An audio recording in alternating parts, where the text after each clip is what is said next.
So I have a fun episode for y'all today. I was just thinking about what would I do if I were to start over in SEO, start over from scratch in 2025, like what would be my strategy? And so whether you really are starting your SEO journey, your SEO goals right now with trying to get found in search, or you tried to start and you kind of screwed it up and you need to fix it, this is a great episode for you to just kind of lay the foundation work of, okay, here's what you need to do. Here's what I would do if I had do-overs to start getting found in search, getting clicks and conversions from search engine in 2025. All right, let's get into it.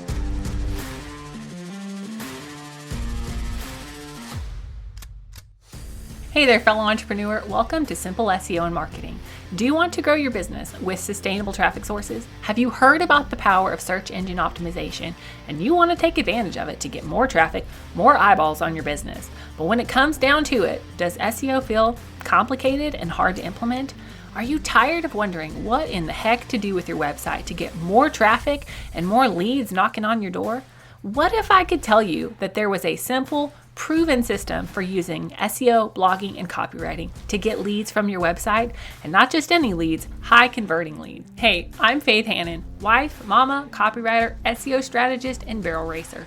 And for the last 8 years, I've been figuring out what works and what doesn't work in the world of online marketing to get organic traffic. And now I'm here to share all the things I'm learning in the trenches of SEO, copywriting, and content marketing. How does 300%, 500%, or even 12,000% more traffic in a year sound? What could your business do with that kind of traffic increase? How many more people could you help? So listen in and prepare to take notes. I'm about to drop simple, actionable SEO marketing and copywriting tips, all with a heavy dose of Jesus-loving encouragement. Let's get you more traffic and more leads so you can help more people with your God-given gifts.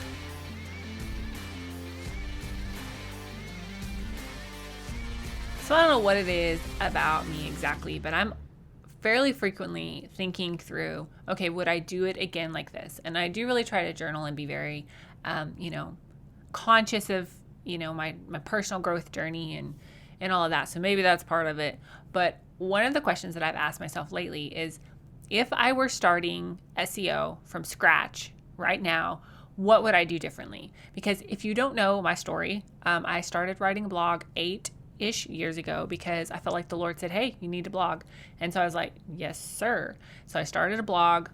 I've always been a writer, a communicator. So the writing part of things was super easy for me, but getting found was another story. And so throughout, the years of writing content for myself and then clients, I figured out how to get found on Google with really simple SEO practices, mostly because I fell on my face 800,000 times and screwed up a whole bunch and figured out how it doesn't work and how to make it work much, much easier and much more simply than how I struggled through it. So what would I do if I was starting from scratch today? Well, first off, I would get super, super clear on my offer and my messaging. Now, some people want to tell you that your copy and your SEO are separate. I disagree. I think that they need to work together really well. And the awesome / not awesome part about the day and age that we live in right now is that anybody with a phone can start a business, right? You don't have to go, rent a store or build a store. There's the barrier to entry to starting a business today is so much lower than it's ever been. It's amazing, but it also makes the competition so tough, right? You have a bagajillion people that can do this thing. And so a bunch of them try to do this thing. And so to stand out in the market takes a lot of intentionality, a lot of clarity, and a lot of really savvy business strategy. And so what I would do first off is I would get super, super clear on my offer and my messaging. I would ask just a lot of very, simplistic, validating type questions like, is there a need for this product or service in the market? Like, is there a genuine need for it? Okay.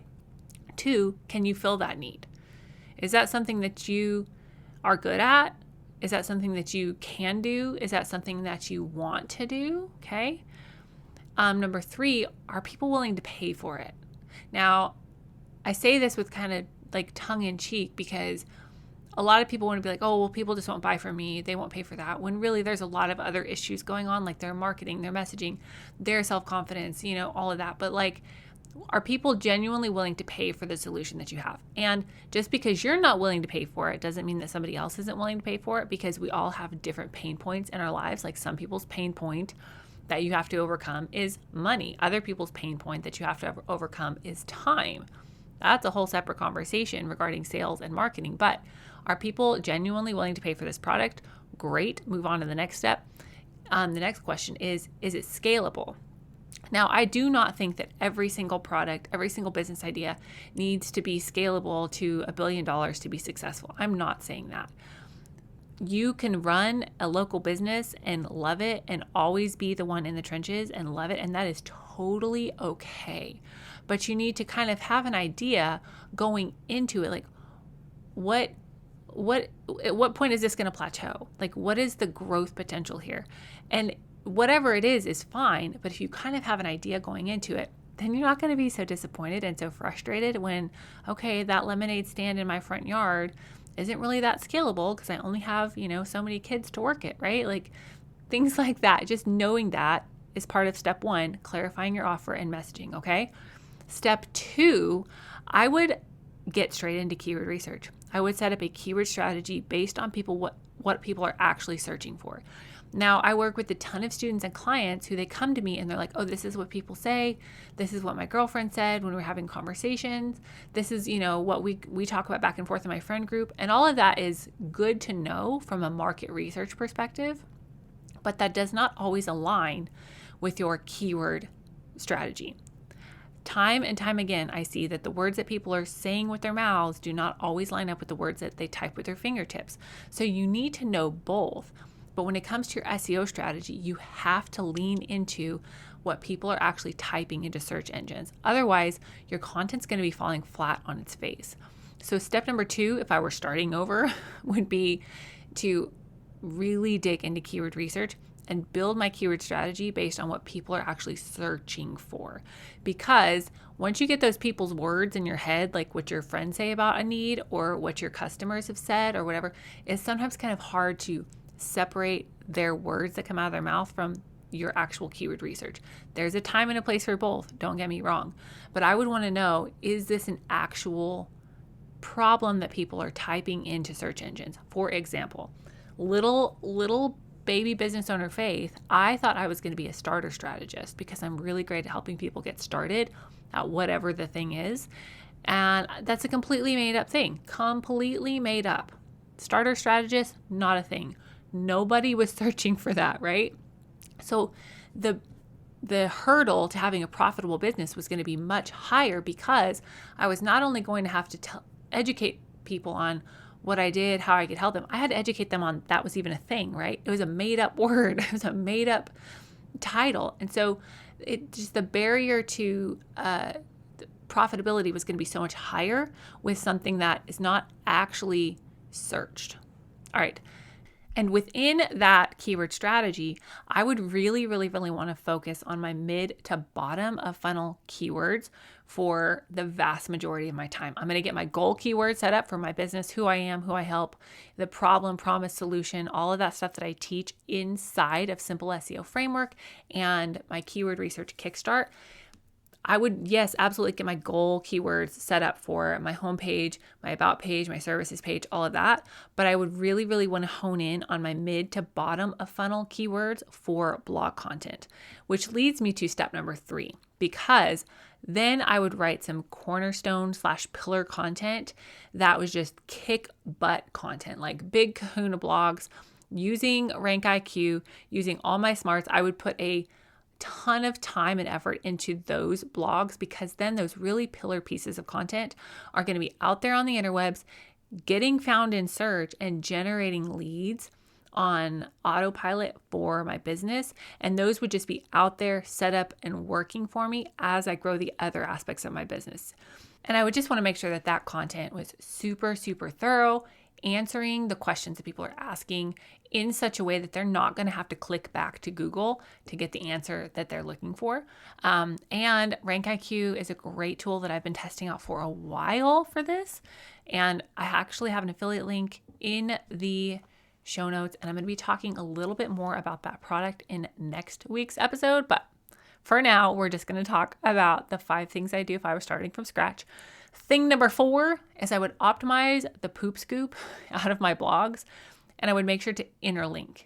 Okay, interlink really strategically. Now, there are some plugins that you can get and be like, that will, automatically link to other blogs or recommend other blogs at the bottom. Yes, that's fine, but you as the content creator, you as the human behind the business, you're going to know your content, and you're going to know, oh, this other piece would help them here, and this other piece would help them here, and this other piece would help them here. And I would interlink really strategically to help keep people on my page and ultimately build that know, like, trust factor as they get genuine help with more than one blog. And step number 5 is I would work on some collabs and backlinks. Because the fact of the matter is, if you don't have an audience online, you are either building it from scratch, you're buying it with ads, or you're borrowing it by doing collaborations with other businesses. And collabs are one of those things that, bless it, most of the collab pitches that you're going to get feel like complete slime.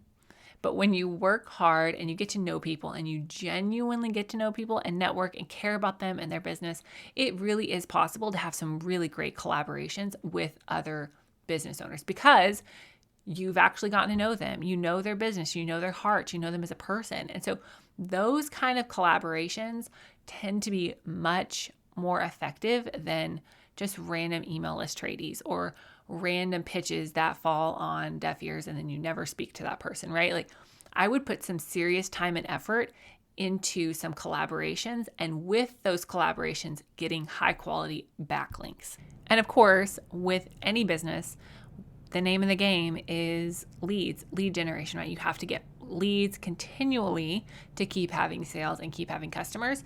And if you have not hopped into my free training, More Leads in Less Time, go to faithhannon.com/more-leads and get in that. In 1 hour, I'm going to lay out the framework for you of how I generate leads in 2 hours a week or less. And I'm going to help you cut your content creation down by 75% and increase your leads by 300%. So the maths, we've done it time after time with student and client after student and client. So jump into that More Leads, Less Time training, faithhannon.com/more-leads. And we'll be back with you next week with more tips on how to grow your business and honor God with your gifts using simple SEO and marketing strategies.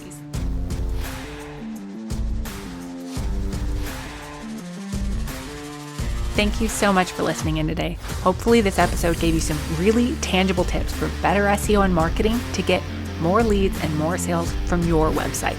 If it did, can I ask you a quick favor? Would you please share this episode with a friend, and then just take 10 seconds and go leave a written review on Apple Podcasts. That is the very best way to help more Jesus-loving entrepreneurs scale their businesses so that they can help more people with their gifts and make an even bigger impact for the kingdom of God. And guess what? We now have a Facebook community where we can learn, hang out, and laugh. Go join the Facebook group now. It's linked in the show notes. And all the other things, courses, coaching, and copywriting, can be found at my website, faithhannon.com. Until next time, God bless, and I'll talk to you soon.